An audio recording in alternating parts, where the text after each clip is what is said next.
part 7 of the time that I became a Jehovah's Witness, married a member of the congregation, only to find out that he is in fact a pedo. So I'm going to pick up right where I left off in part 6. So if you have yet to watch parts 1 through 6, please go back and do so. Mind you, I have yet to confront the parents and to relay over to them all that has since happened. However, he is now disfellowshipped, and as a result of him being disfellowshipped, his parents did fire him from working for their company. The very first time that I meet with them, it's at a breakfast joint in our area. And basically, as soon as I sat down, the first thing the mom said is about pornography. And so I kind of just nodded my head and then said to her, yes, but think more severely. And I just locked eyes with her, and she's like, there's no way. And I'm like, yes, there is a way. And the dad has his head down. He's kind of shaking his head back and forth because he doesn't know what to make with all this information. They understand what I'm alluding to. I didn't share the nitty-gritty details, but they understood what I was getting at. And I said it even goes beyond that. He shared some more details as to the things that he was doing in our therapy appointment because we went to see a therapist. So she was like, oh, so he shared this with somebody else as well. And I was like, yes, a professional. So that was encounter number 1. Since all this has taken place, mind you, the parents are the one who purchased the house for us. With everything happening, they did not want us to live in that house any longer. And so we would have a second meet at our house so that they can have a conversation with us. So now we're at the house, we're having this meeting, and again, the mom's doing all the talking, and she's pretty much just like, I don't feel comfortable having you guys live in the house, given the circumstances. I feel like there's so much, she said this to my ex-husband, there's so much you have done that you've just concealed from me. And she goes, and on top of it, Shandi, you never liked me from the jump, so I also don't feel comfortable you living in the house when you pretty much hate me. Now already, I have experienced so much at this point. So in my mind, I was like, the last thing, lady, you should care about is what a 19-year-old girl thinks about you. So long story short, I go from 0 to 100, and I pretty much just said, you fucked up your son, you guys are all fucked up. Now, who knew that that was going to send the dad, a 5'1", tiny little man with a Napoleon complex, into an absolute frenzy? So this man ends up charging me, gets this close to my face. It's a good thing I brought up my pepper spray. I didn't spray it, but I was right there. I had locked eyes with this person. My ex-husband at the time puts his arm in between us, and he pushes his dad away and actually rushes and pins him up against the wall. Meanwhile, I bolted out of that house and I'm heading for my car. As I'm doing that, the mom comes running after me. She's pleading with me. I felt like the only reason why the mom chased after me was to not call the police on her husband. And she was just saying, hey, I'm so sorry. He shouldn't have done that. That was wrong. I'm just so confused. The situation's overwhelming for me. And in my head, I'm thinking, for you, bitch? For you? Okay. So while she's doing this, I'm just keeping to myself. And then I tell her, get your hands off of me and do not touch me. Shortly after is when I start to remove myself from the congregation, because no one was coming to my aid. No one was checking up on me.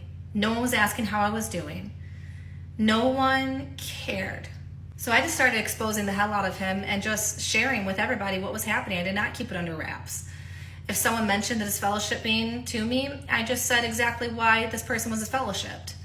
And then obviously, I'm slowly making my exit. I got an attorney and I filed for divorce. At this point in time, he is no longer living at the house with me. He is living with his uncle He ended up getting a job as a car salesman, but got fired shortly afterwards because he was watching pornography on the computer in broad daylight in front of everybody. That just goes to show you guys just how deviant this person is. He couldn't even just wait.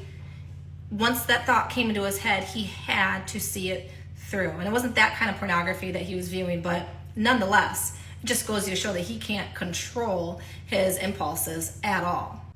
That congregation is no longer a congregation. It is closed down. In fact, I think now a Methodist church, purchased the building, and they took the remaining people of that congregation and separated them amongst other congregations. So the aftermath of it all is we got a divorce. And like I said, this has been nearly 11 years ago. And I saw him just recently. And by recently, I mean maybe a couple months ago.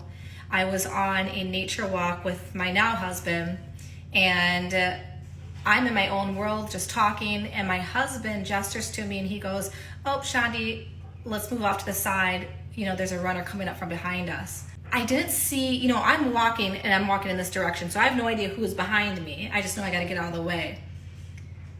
But I got this strange feeling that ran through my body before this person even ran past me. And as this person ran past me, you guys, it was him. I told my husband knows the whole story. So I told my husband, and he's like, that's just bizarre that this person is able to literally just be out in the public and be out in the open. He has since been welcomed back into the congregation, so he is one of Jehovah's Witnesses.